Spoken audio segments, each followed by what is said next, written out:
Dear friends, Mumbai से अहमद कुमार। आज मैं आपको एक ऐसे दोस्त के बारे में स्टोरी बता रहा हूँ जो उसने करियर शुरू किया था मेरे साथ ही में।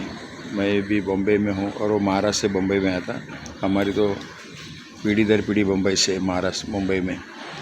उसके मामा ने बोला कि अहमद भाई इसको कुछ काम दिखाओ, तो मैंने उसको ड्राइविंग सिखाया, ड्राइविंग की नौकरी में लगाया। उसके बाद ने बोला मुझे टैक्सी चलाना है ताकि 2 पैसा ज़्यादा मिले, तो मैंने टैक्सी बेच भी बना के दिया उसको।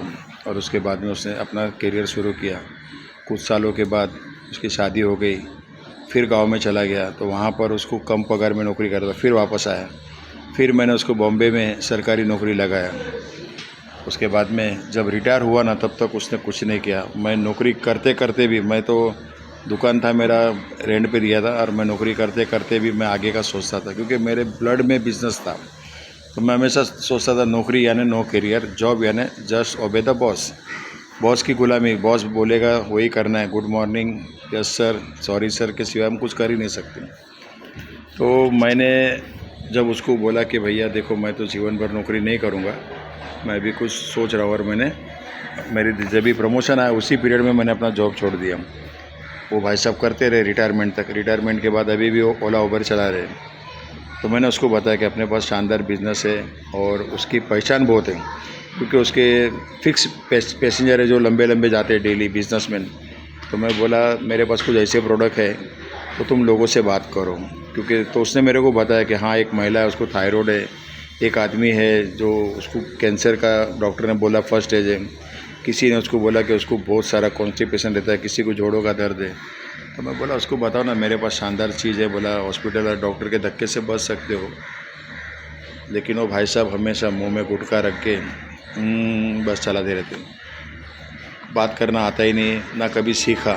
उसने खुद बोला अहमद भाई आप बोल सकते हैं सर, मैं नहीं बोल सकता।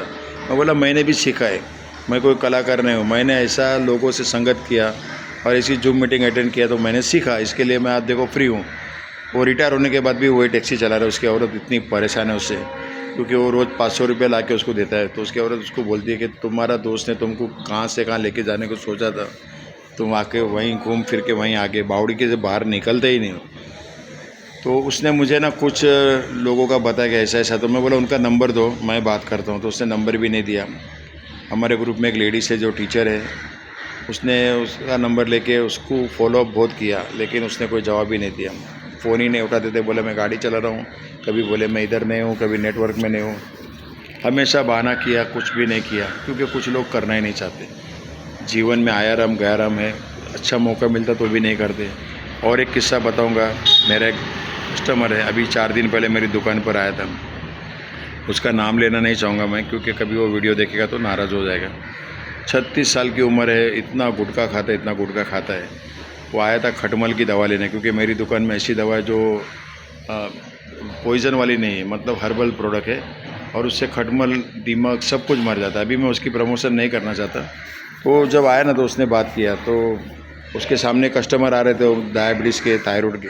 तो बोले मेरे पिताजी को बहुत हाईली डायबिटीज़ है, इंसुलिन लेते हैं। तो मैंने अपना प्रोडक्ट बताया, ये दे दो और उनका सब ठीक हो जाएगा। डायबिटीज़ 58 बीमारी का पैकेज है। तो उसने बोला मैं पिताजी को पूछूंगा। मैं बोला तुम क्या पूछोगे, तुम खुद डिसीजन लो ना, 36 साल के हो, तुम्हारे पिताजी तो अभी कम से कम 60-65 साल के तो हो गए। बोला हाँ, 65 के ऊपर ही है। मैं बोला वो बेचारा खुद अपने बीमारी से परेशान है, तुम उसको क्या पूछते हो। उसको जाके बोलो डैडी मैं आपके लिए शानदार प्रोडक्ट लाया हूँ, एक जगह से मेरे को मिला है, आप खाओ इसको और ख़ुद भी खाओ। मैं बोला तुम भी गुटखा खा खा के अपने बॉडी का पूरा सत्यानाश कर दिया है। मैं बोला तुम्हारा बॉडी को भी डिटॉक्स होना ज़रूरी है। तो बोला मैं पूछ के बताता हूँ। तो अभी देखो लोग डिसीजन ही नहीं ले सकते। जब खुद का बॉडी का नहीं, खटमल के चैन की नींद सोने के लिए खटमल की दवा लेने 35 किलोमीटर जर्नी करके आ सकता है, और वो जो आदमी अक्खा ज़िंदगी वही टायर में बस चलाया, टैक्सी चलाया, रिक्शा चलाया, लेकिन आज भी ज़िंदगी वैसे ही काट रहे हैं। कुछ लोग नहीं बदलते। मैं बोला ना 97% लोग गरीब पैदा होते हैं, गरीब जी के गरीब ही मर जाते हैं।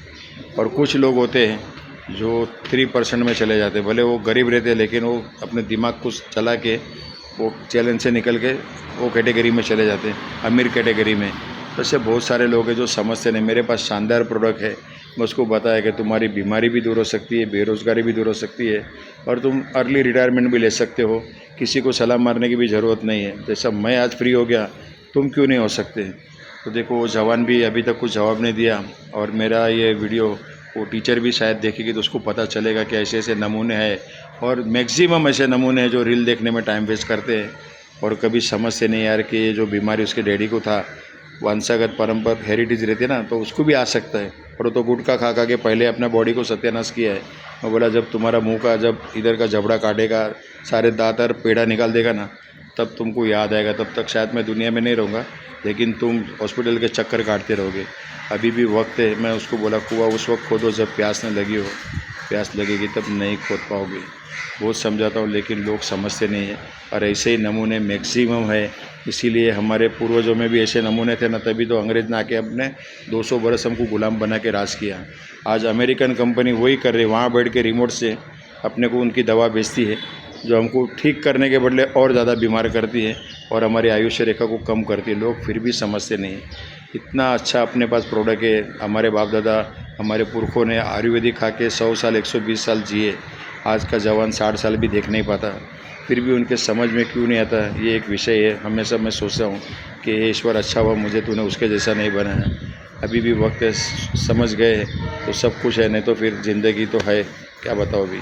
Thank you very much. Mumbai से Ahmad Kumar, thank you so much.